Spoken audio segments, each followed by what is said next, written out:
তো আজ সকালে আমরা সান্দাকপু ট্রেকের উদ্দেশ্যে বেরিয়েছি, আর এখন টুমলিং থেকে গৌরীবাস হয়ে কালীপুকুরিতে যাচ্ছি। তো যেতে যেতে আমরা যেখান দিয়ে যাবো সেটা হচ্ছে এই সিঙ্গালীলা ন্যাশনাল পার্ক। এর ভেতর দিয়ে যেতে হবে আমাদেরকে আজকে। তো একটা নতুন ইনফরমেশান একটু আপনাদের সঙ্গে শেয়ার করি। সেটা হচ্ছে,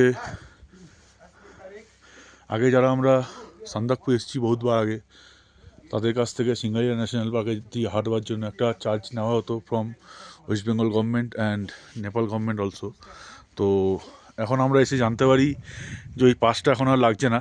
তো এখন যে কেউ without any pass Singalila national ফরেস্টের ভেতর থেকে ট্রেকিং করতেই পারে।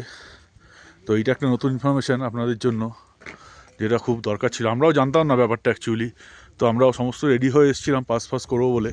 তো এখানে আসার পরে জানতে পারলাম যে এখন আর পাস লাগে না। তো ভালোই হলো, যারা প্ল্যান করবেন তারা একটু দেখে নেবেন।